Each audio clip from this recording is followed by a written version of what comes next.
वे नमः।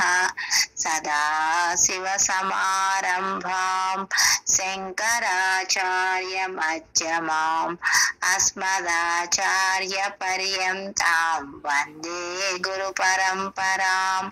नित्यानन्दं परमसुखदं केवलं ज्ञानमूर्तिं विश्वातीतं गगनसदृशं तत्त्वमस्यादिलक्ष्यम् एकं नित्यं विमलमचलं सर्वदि साक्षीभूतं भावातीतं त्रिगुणरहितं सद्गुरं तं नमामि।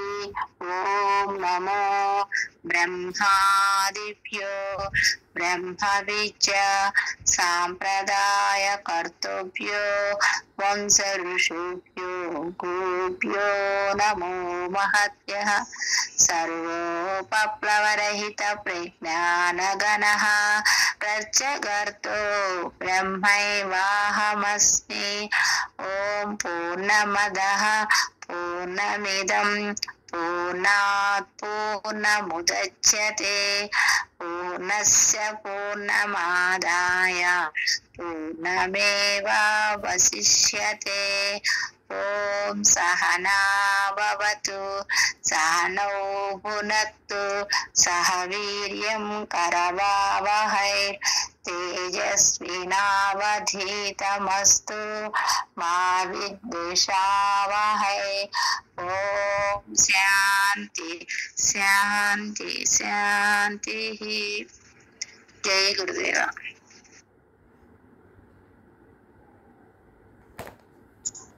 జై గురుదేవ.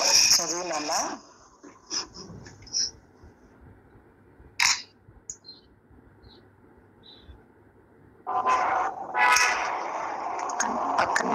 ఒక్క నిమిషం తీస్తా. అది జ్ఞాపకం వచ్చేటప్పటికి మన మనసుకు ఇప్పుడు అనుభవించే బాధపడ్డంత బాధ అనిపిస్తుంది. మన చూపు మారిపోతుంది, కళ్ళంలో నీళ్లు కారిపోతాయి. అప్పుడు మన కళ్ళ మీద ఇది అయిపోయిందమ్మ ఇప్పుడు కాదు ఇప్పుడు అనే వేదాంతం చెప్పినంతసేపు ఇంటికి వెళ్ళి ఇంకొకళ్ళ గురించి విమర్శించారనుకోండి, మా చూపు ఎక్కడ ఉంది? మన అపనమ్మకంలో లేదు, నమ్మకంలో ఉంది. ఇది ధ్యానం చేయటం వల్ల సాధ్యమవుతుందా? కాదు, జ్ఞానం వల్ల సాధ్యమవుతుంది. జ్ఞానం వల్లేనే సాధ్యమవుతుంది. వివేకం అనే జ్ఞానం నీ దగ్గర ఉంది. అజ్ఞానం అనే కర్మను హరించుకునే శక్తి నీ దగ్గర ఉంది. అదంతా హరించే జ్ఞానం నీ దగ్గరే ఉంది. ఓం కేశవాయ స్వాహ అని ఔపాసన పట్టాలి. అంటే జగత్తంతా నామరూపాలు లేవని చెప్పి ఆ ఈశ్వర మాయను కూడా తీసేస్తే శక్తి నీకుంది. జగత్తంతా నామరూపాలు లేవని చెప్పి ఆ ఈశ్వర మాయను కూడా తీసేస్తే శక్తి నీకుంది. తాడు లేకపోతే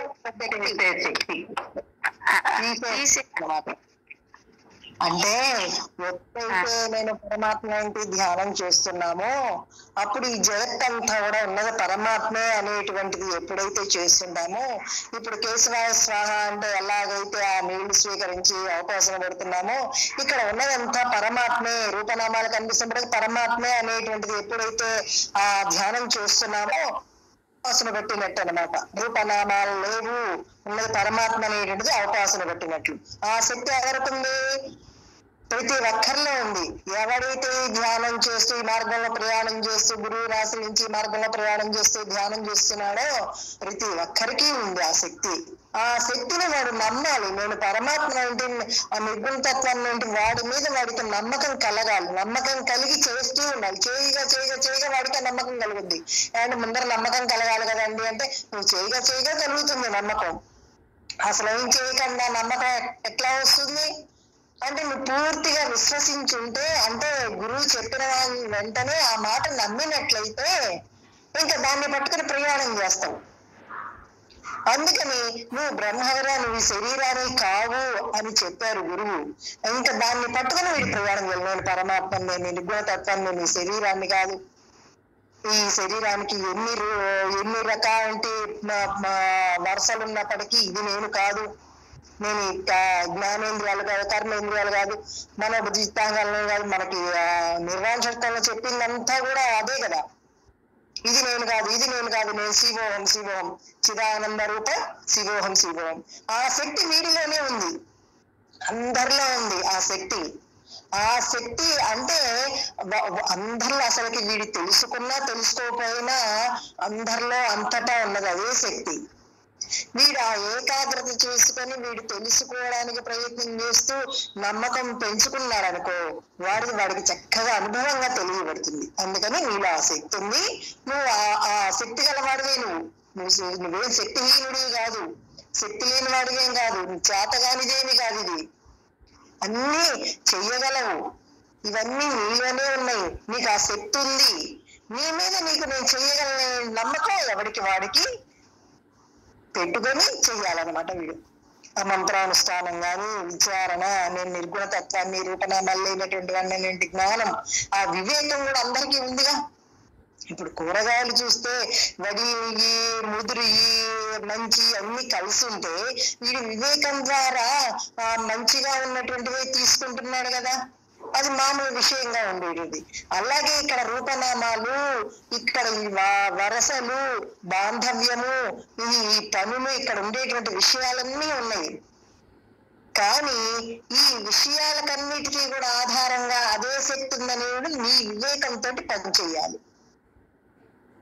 వదిలిపెట్టినట్లయితే ఆ ధ్యానం అనేది, ఏకాగ్రత అనేది చక్కగా ఉంటుంది వాడికి. ఆ ధ్యానంలో ఏకాగ్రత ఉండి ఆ సమాస్థితి పొంది ఆ సమాస్థితి అనుభవంలో నిరంతరం ఉండటానికే వాడు ప్రయత్నం చేస్తూ ఉంటాడు. అందుకని ఆ శక్తి ప్రతి ఒక్కరిలో ఉందన్నమాట. అందుకని లేదనేటువంటి అపనమ్మకం పెట్టుకోవద్దు. ఉన్నది నేను అదే, అసలు ఉండటం ఏమిటి, నేను ఆ పరమాత్మని, నేను బ్రహ్మని అని వాడిలో వాడు మననం చేసుకుంటున్నాలి. ఆ ఏకాగ్రత పెంచుకోవాలి, ధ్యానం చేసుకోవాలి. చదువు నాన్న.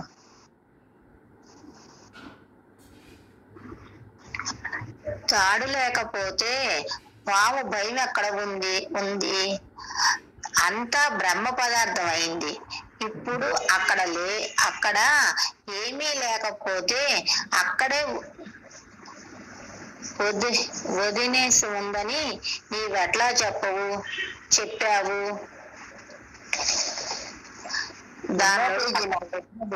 అక్కడ వదిన ఉందని నీవెట్లా చెప్పావు? దాన్ని అడుగు. వదినేనా? వదిన ఏంటన్నా పేజీ చదివేది? 276 అక్క. 76? 76.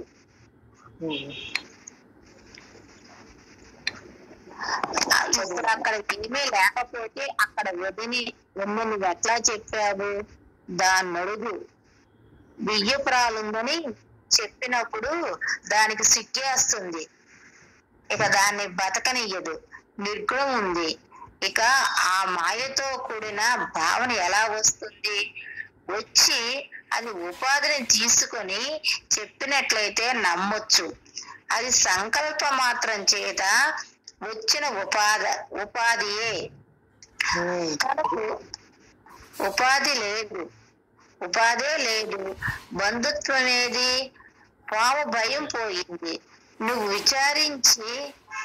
విధంగా విచారిస్తే సంసారం 3 నిమిషాల్లో పోతుంది. నిదానంగా చూసి చదువునాలా. విచారించే విధంగా విచారిస్తే నీకు లేకుండా పోతుంది. నువ్వు అలా చేయకుండా ఎలా విచారించాలో అలా విచారించకుండా కనుక ఉన్నట్లయితే అంటే అక్కడ వర్షం చూపెట్టేటుంది, వియ్యపురాలంది, వడ్డంది, అక్కడ రూపనామాలను చూపెట్టి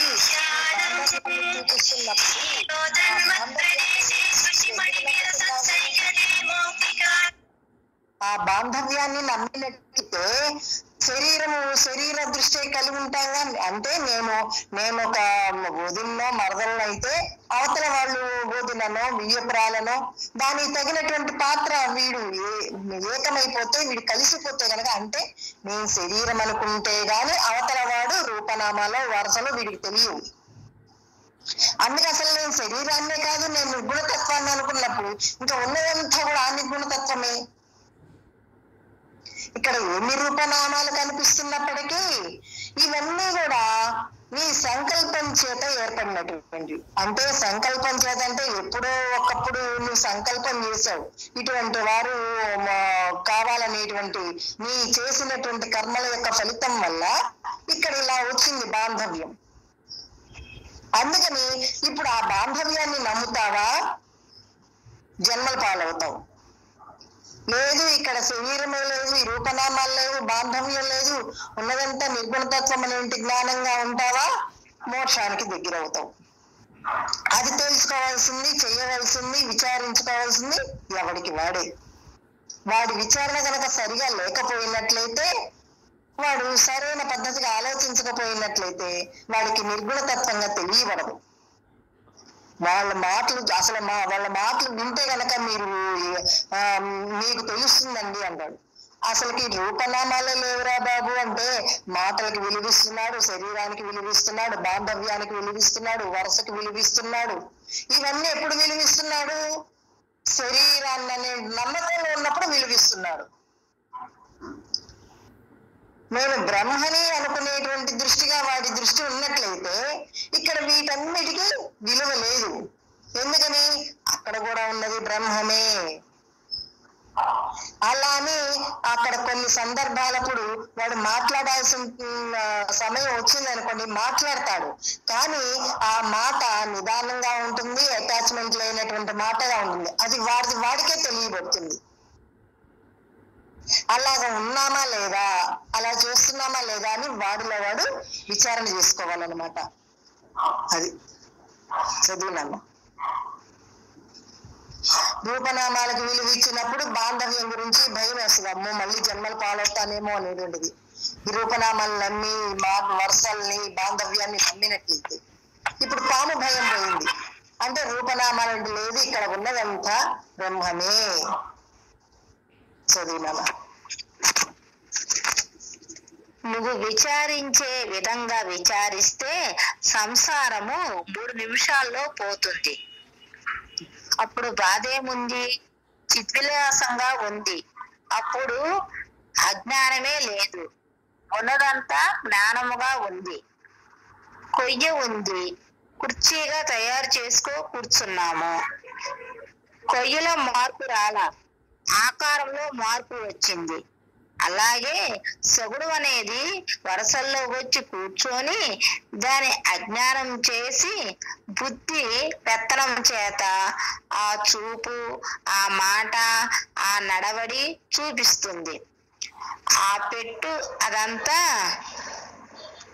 ఆ ఉపాధుల మీద ఆడి మనల్ని అవి భయపెట్టి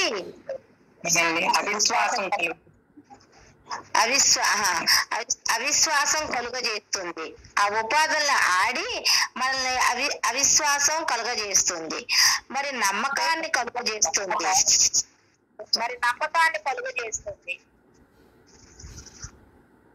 అది ఏంటంటే రూపనామాలు నిజమని నమ్మేటప్పటికీ వీడి ఒక ఆ విషయానికి, ఆ వరుసలకి, ఆ మాటలకి లోనైపోతున్నాడు. నేను శరీరాన్ని కాదు, ఇక్కడ వరుసలేమీ లేవు, రూపనామాలు లేవు అని అంటే పాము దృష్టి పోయింది. వరసలు ఉన్నప్పుడు పాము దృష్టి ఉంది. ఆ విషయాల వల్ల ఏ రకమైన అక్కడ సందర్భం జరుగుద్దో తెలియదు, భయంగా ఉంది. కానీ ఎప్పుడైతే ఇప్పుడు ఈ వరసలకి, ఈ బాంధవ్యానికి ఆ దృష్టి లేదో వాడికి పాము భయం పోయింది. ఆ పాము భయం పోయేటప్పటికి అక్కడ ఎలా ఉంటుందంటే ఒక విలాసంగా ఉంది. అక్కడ మాట్లాడుతున్నప్పటికీ వాడికి అజ్ఞాన దృష్టి లేకుండా జ్ఞాన దృష్టిగా ఉన్నాడు. అంటే ఆ మాటకు కూడా అదే శక్తి ఆధారము. అక్కడ ఆ రకమైన మాటలు రావడానికి దానికి కూడా అక్కడ కూడా ఆ మనసు పనిచేయబట్టే కదా. అంటే ఈ శరీరంలో మనసు ఎలా ఒట్టిదో దాని మాట నమ్మము, అట్లాగే ఎదుటివాడి మనసు కూడా పనిచేసినప్పుడు దాన్ని కూడా నమ్మకంగా ఉండాలి. అప్పుడు అది ఒక చిద్విలాసంగా ఉంటుంది, ఒక ఆటలాగా, ఒక తమాషగా ఉంటుంది అనమాట. అంటే అది మాటల్లో చెప్పడానికి లేదు, వాడికి అది ఒక రకమైన ఆనందాన్ని ఇస్తుంది. ఇది ఒక ఆటలాగా అనుకుంటా. అంటే కళకి ఎలాగైతే విలువ లేదో కళ అని తెలిసిన తర్వాత ఇదంతా కూడా కళ లాంటిది. ఇక్కడ జరుగుతున్నప్పటికీ వాడు అపనమ్మకంగా ఉన్నాడు, అవిశ్వాసం కలిగి ఉన్నాడు. అవిశ్వాసం కలిగి ఉండేటప్పటికీ అది చూస్తున్న అక్కడ జరిగే సందర్భం గాని ఆ వరసలకు గాని వేటికి విలువ లేకపోయేటప్పటికీ వాడికి హాయిగానే ఉన్నాడు వాడు అంతరంగంగా. ఇలా ఎప్పుడైతే చేస్తున్నామో అప్పుడు అంటే ఇప్పుడు మెటీరియల్ ఉంది, కలప అనేటువంటి మెటీరియల్ ఉంది. ఆ కలప అనేటువంటి మెటీరియల్ కుర్చీలాగా తయారు చేసిన తర్వాత కలప ఎక్కడ పోయింది? కలప అక్కడే ఉంది, కానీ ఆకారం మారింది.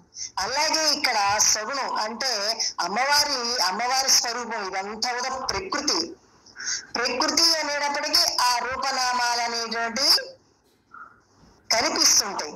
కానీ వీడి బుద్ధిలో అపనమ్మకం కలిగి ఉన్నాడు. రూపనామాలు అనేటువంటి అమ్మవారి స్వరూపము, ఇదంతా అమ్మవారి సొత్తు. ఈ అమ్మవారికి కూడా ఆధారం ఏమిటి? బ్రహ్మతత్వమే, ఆ నిర్గుణ తత్వమే అని ఎప్పుడైతే వీడు తెలుసుకుంటాడో, తెలుసుకోవడమే కాదు అలా అనుభవంగా నిరంతరం వాడు ఆ అనుభవంగా ఆ మైండ్ తోటి ఉంటాడో, దృష్టి అలా ఉంది వాడిది. దృష్టి అంటే ఇక్కడ దృష్టి సరి చేసుకున్నాడు. దృష్టి సరి చేసుకునేటప్పటికి భయం లేదు. భయం లేకపోయేప్పటికి ఇక్కడంతా కూడా ఒక ఆహ్లాదకరమైన మనో పరిస్థితిగా ఉంటుంది, మానసిక పరిస్థితి ఆహ్లాదంగా ఉంటుంది. ఆనందమే, ఏది చూసిన ఆనందమే, ఏది విన్నా ఆనందమే. ఎందుకని ఇక్కడ ఉన్నదంతా ఆ బ్రహ్మం ఆనంద స్వరూపం తప్ప రెండోది లేదు అనేది వాడికి తెలియబడింది అన్నమాట.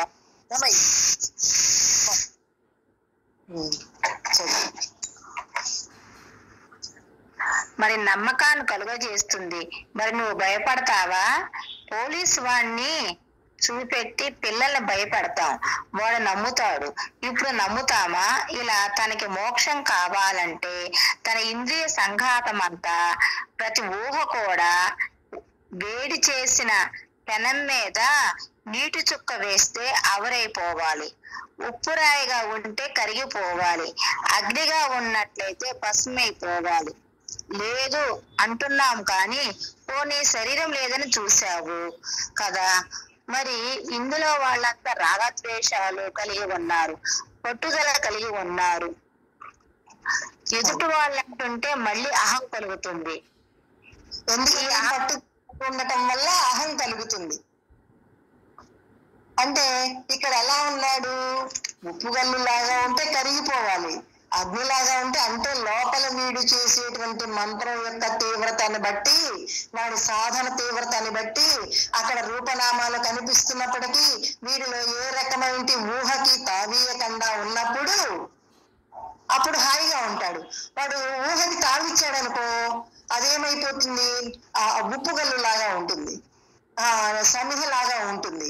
ఇప్పుడు నువ్వు అగ్నిగా, నేను అహం బ్రహ్మాస్మి అనేటువంటి నేను బ్రహ్మ వంటి జ్ఞానంగా ఉన్నావా? ఆ ఉప్పు కళ్ళు ఎండకి వేడికి ఎలాగైతే కరిగిపోతుందో అలాగే ఈ అగ్ని అంటే నిప్పు వల్ల ఎలాగైతే ఆ సమిధ దగ్ధమైపోతుందో అలాగే బ్రహ్మ వంటి జ్ఞానంతో ఉన్నావా? అక్కడ ఉండేటువంటి వరసలకు గాని చేష్టలకు గాని అక్కడ కనిపించేటువంటి పరిస్థితులకు గాని వేటికి లోనవకుండా అన్ని తనలో కల్పేసుకుంటాడు అనమాట. ఇక్కడ పరమాత్మ తప్ప రెండోది లేదు. అగ్నిగా ఉంటే భస్మం చేసేస్తాం, ఇక్కడ ఉండేటువంటి పరిస్థితుల్ని నీ మైండ్ లో విషయంగా ఉండనివ్వకుండగా బ్రహ్మగా వీడికి తెలియబడుతుంది అనమాట. అంటే అన్నిటికీ శక్తి ఆధారం అదే అనేటువంటి జ్ఞానంగా ఉంటాడు. అలా ఎప్పుడైతే కలిగి ఉన్నాడా వాడు హాయిగా ఉంటాడు. లేదా ఇక్కడ రాగద్వేష మోక్షాదులన్నీ కలిగి ఉంటాడు, పట్టుదల కలిగి ఉంటాడు. పట్టుదల కలిగి ఉండేటప్పటికి ఏమండి వాడంత చేటు మాటలంటుంటే ఎలా తిరిగి అనకుండా ఉంటామండి? అహం కలిగిస్తుంది అనమాట. అహం కలిగించేటప్పటికి వీడు కూడా ఏదో ఒక రకమైన మాటగా బయటకు వచ్చేస్తాడు. అరే నేను శరీరాన్ని కాదు, నేను బ్రహ్మని. బ్రహ్మకి ఏమీ లేదు కదా, అనడము లేదు, అనిపించుకోవడము లేదు. దేన్ని అంటున్నాడు? ఎదుటివాడు ఒకవేళ అంటున్నప్పటికీ మన దృష్టి ఎలా ఉండాలి? ఆహా, ఈ శరీరాన్నే కదా వాడనేది, ఈ శరీర చేష్టలను బట్టే కదా. ఆహా, అది పక్కవాడిని అంటుంటే గనక మనకి ఎలాగైతే ఏ రకమైన లోపల కదలిక ఉండదు, వాడు లోపల ఏ రకమైన కదలిక లేకుండా ఉండాలి. అంటున్నాం కానీ అక్కడ ఎప్పుడు ఆ పరిస్థితిగా మనకు అంతరంగా ఉండట్లేదు. అందుకని మనల్ని మనం తక్షణం ఎప్పుడు అనుక్షణం కూడా మనల్ని ఆ మనసుని ఎప్పుడు మనం గమనిస్తూనే ఉండాలి. ఆ గమనిస్తూ ఉన్నప్పుడే ఆ మనసుని బయటికి రానివ్వకండగా, ఆ పెను మీద కనుక వేడి పెను మీద నీటి చుక్క పడితే ఎలా ఆవిరైపోతుందో ఇక్కడ కనిపించేటువంటివన్నిటినీ కూడా వీడు ఆవిరి చేసుకుంటాడు. ఏ సంకల్పం లేకుండా అక్కడ విషయం అనేది లోపల తోచకండగా. చదివినామా? ఎదుటి వాళ్ళంటుంటే మళ్ళీ అహం కలుగుతుంది. ఈ అహంకారం ఎవరొస్తే కలిగింది? నీ చుట్టాలు బంధువులే కదా. అలా చూసుకున్నప్పటికీ శరీరం లేదంటున్నావు కదా. అది ఉన్నవాడికి అహం కలిగితే మార్పు చెందితే నీదేం పోయింది? మార్పు చెందేది నీదేం పోయింది? నీవు పోయింది.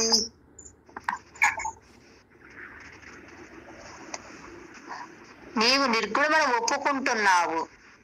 సగుణానికి అహం కలిగితే నాకే అహం కలిగింది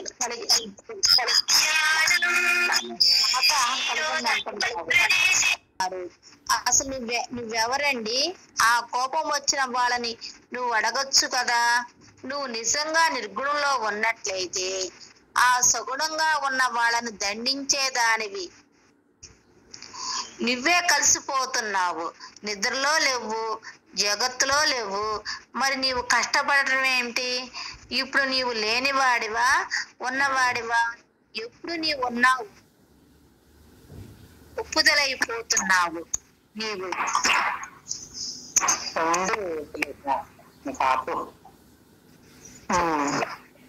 అది ఈ శరీరాన్ని ఉంటే నన్నే అంటున్నారు. ఎందుకు అహం కలుగుతుంది వాడికి? శరీరాన్ని అనుకుంటే కనుక అహం కలుగుతుంది. నేను శరీరాన్ని కాదు నిర్గుణతత్వాన్ని గురువుకి ప్రమాణం చేశాను. ఏం చెప్పాను?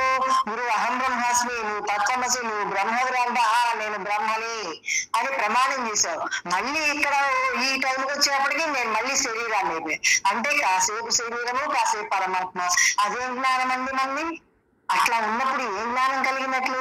అంటే ఈ విషయాలు కలిగినప్పటికీ, ఈ విషయాలు ఇక్కడ జరుగుతున్నప్పటికీ వీటిని నమ్మకండగా ఇక్కడ ఇన్ని రూపనామాలు ఉన్నప్పటికీ ఇవన్నీ కూడా కాలగర్భంలో కలిసిపోయేటువంటివే. ఈ వరసలు గాని బాంధవ్యం గాని ఇక్కడ జరిగేటువంటి పరిస్థితులు ఏమిటి? అక్కడ ఉండేటువంటి మనసు, ఇక్కడ ఉండేటువంటి మనసు, ఇక్కడ సంభాషణ జరుగుతుంది. అక్కడ ఉండేటువంటి మనసు, అక్కడ సంభాషణ జరుగుతుంటే పరమాత్మని నేనే మాట్లాడుతున్నాను ఎందుకు అనుకుంటున్నావు? ఎందుకంటే ఆ శరీరమే మమేకం అయిపోయి ఉన్నావు. అంటే ఆ మనసుతో మమేకం అయిపోయి ఉన్నావు. మనసును చూసేవాడుగా లేవు, మనసుతో కలిసిపోయి ఉన్నావు. మనసుతో కలిసిపోయి ఉండేటప్పటికీ అదేమంటుంది? నన్ను అన్ని మాటలు అంటున్నారండి అని చెప్పేసాము. అసలు నువ్వు ఎవరివి? నన్ను అంటున్నారన్నా నువ్వెవరివి అని దాన్ని మనం నిగ్గదీయాలి కదా. ఆ మనసు అలా చెప్తుంటే ఎదుటి వాడిని చూపించి వాడి మాటలు గుర్తు చేసి చెప్తుంటే దాని మాట నమ్మకండగా ఉండాలి కదా. ఏం చేస్తున్నావు? నమ్మామనుకో మళ్ళీ తిరిగి మాట్లాడాలనిపిస్తుంది. అసలు ఇంత టైం కూడా ఉండదండి అక్కడ. దేనికంటే ఆ శరీరం ఏంటి నమ్మకం చాలా సూక్ష్మంగా ఉండి అవతల వాడి మాట పూర్తయి కాకముందే ఉదాహరణ వచ్చేస్తుంది లోపల నుంచి. మనం గనక నిరంతరం ధ్యానం చేస్తూ సమాధిస్తుని ఆశ్రయించి ఉంటే గనక అలా చేస్తున్నామంటే మనలో ఈ మార్పులన్నీ వస్తాయి. ఆ అవతల వాడు అక్కడ ఉండేటువంటి పరిస్థితులకి లొంగకండగా, ఈ మనసుకి లొంగకండగా మనసుని గమనిస్తూ మనసుని చూసేవాడిగా ఉంటాడు. మనసుని చూసేవాడిగా ఉన్నాడనుకో వాడు నిర్భయతత్వంగా ఉన్నట్లే, ఆజ్ఞానంగా ఉన్నట్లే. నువ్వు నిజంగా నిర్గమంలో ఉన్నట్లయితే ఆ సగుణంగా ఉన్న వాళ్ళని దండించేదాన్ని. అంటే సగుణంగా తెలియజేసినప్పుడు నీ మనసేగా ఆ మనసును దండించేదాన్ని. ఆ మనసును దండించట్లేదంటే దాంతో కలిసిపోయావు. అది చెప్పింది నమ్ముతున్నావు. అదే వాళ్ళు అన్నారన్నా నిజంగానండి, నన్ను ఇంతవరకు ఎవరు ఆ మాట అనలేదండి, ఇట్లా నన్ను ఎవరు దూషించలేదండి ఇంతవరకు పుట్టినప్పటి నుంచి, కానీ వీళ్ళ చేత నేను మాటలు పడాల్సి వస్తుందండి అని ఆ మనసు చెప్పింది అనుకో, దాని మాటను నమ్ముతున్నాం, దాంతో కలిసిపోతున్నాం. నమ్మకప్పుడు ఆ మనస్సులో దాన్ని నమ్మకంగా దాన్ని నిగదీయాలి. ఇక్కడ ఇదంతా కూడా ఎండమావే. ఇక్కడ ఏ రూపనామాలు నిజంగా ఉన్నాయి? రోజు నిద్రపోతున్నావు, నిద్రలో ఏ రూపనామాలు ఉన్నాయి? సమాస్థితిలో ఏ రూపనామాలు ఉన్నాయి? ఇవన్నీ ఇక్కడ ఆట ఆడుతున్నాయి. నిజం కాదు ఇది. ఇది ఒక నాటకశాల. జగత్ అనేది ఒక నాటకశాల. నాటకశాలలో ఇక్కడ ఏ పాత్ర పోషణ ఆ పాత్ర చేస్తూ ఉంటుంది. ఇది నాటకమే గాని ఇది నిజం కాదు అని మనసుకి విచారణ చేసి దానికి ఆ బోధ బుద్ధికి బుద్ధి చెప్పాలని చెప్పేసి చెప్పుకుంటాం చూడు. అట్లా ఇక్కడ ఉన్నదంతా బ్రహ్మమే అని ఎప్పుడైతే మనం చేసుకుంటుంటామో అలా లోపల విచారణ చేసుకొని బ్రహ్మగా నిర్ణయం చేసుకోవాలి, నిర్ధారణ చేసుకోవాలి. సరేనా? నీవు నిద్రలో లేవు, సమాధిలో లేవు, ఇప్పుడు ఎవరూ లేరు అలా గ్రహించినా కూడా అలా కూడా శరీరం లేదు. రాత్రిపోయి పొద్దున వస్తుంది, అలా కూడా లేదు. చచ్చిపోయే సుగుణానివా నిర్గుణానివా అలా విచారించినా నీవు లేవు. నిర్గుణం లేనిదే శరీరం ఉందని, వ్యవహార ఉండదని, నిర్గుణం లేనిదే శరీరం ఉండదని, వ్యవహార కాలములో శరీరం ఉందని ఒప్పుకుంటున్నావు. వచ్చిపోయే వాడికి కోపం వస్తే నీకెందుకు అంటే శరీరంతో తాదాత్మ్యం చెందుతున్నావు. వ్యవహార కాలంలో శరీరం ఉందని ఒప్పుకుంటూ జీవుడైపోతున్నావు. మోక్షమే కావాలంటే అయితే శరీరంతో కలిసిపోతున్నాడో, ఆ మనసు చెప్తుందని నమ్ముతున్నాడో, శరీరంతో కలిసిపోతున్నాడో అప్పుడు జీవుడైపోయాడు. ఎందుకని నన్నే అంటున్నారు, నిజంగా నన్నే అన్నారండి, నా పేరు పెట్టి అన్నారండి. శరీరం ఒక వరుసకు సంబంధించిన ఆ వరుస పెట్టి పలానా వదిన గారనో లేకపోతే ఈపురాలనో లేకపోతే అక్కనో చెల్లెలనో ఇది పెట్టి నన్నే అంటున్నారండి అని చెప్తుంది అనుకో మనసు. దాని మాట ఎందుకు నమ్ముతున్నాం మనం? నమ్మితే జన్మలు పాలవుతాం కదా. మాట చెప్పింది అనుకో మనసు, మనం నమ్మితే జన్మలు పాలవుతాయని మనకు తెలిసిందిగా. తెలియకపోవడం అంటే సరే, కానీ ఇప్పుడు తెలిసి జ్ఞాన మార్గంలో ప్రయాణం చేస్తూ మోక్షం కావాలనేటువంటి, నాకు ఏమీ వద్దు, నాకు మోక్షం ఒక్కటే కావాలనేటువంటి సంకల్పంతో తక్కువ ప్రయాణం చేస్తూ మళ్ళీ మనసు మాట నమ్మితే ఎవరు నష్టపోతాడు? నమ్మిన వాడే నష్టపోతాడు. నష్టపోవడం అంటే ఏమీ లేదు. ఆ సమయంలో సందర్భంలో దుఃఖం కలుగుతుంది, ఎవరికో చెప్పుకోవాలనిపిస్తుంది, మళ్ళీ జన్మ తగినటువంటి సరుకు తయారైపోతుంది అక్కడ. అందుకని నిద్రలో లేవు, సమాధిలో లేవు. అలా కాకుండా శరీరం రాత్రిపోయి పొద్దున వస్తుంది. చచ్చిపోయేది ఏమిటి? ఇప్పుడు ఆ నిర్గుణతత్వమా, దానికి ఎప్పుడు చావు లేదు, పుట్టుక లేదు, చావు లేదు. ఆ నిర్గుణతత్వం లేకపోతే ఈ సగుణానికి విలువే లేదు.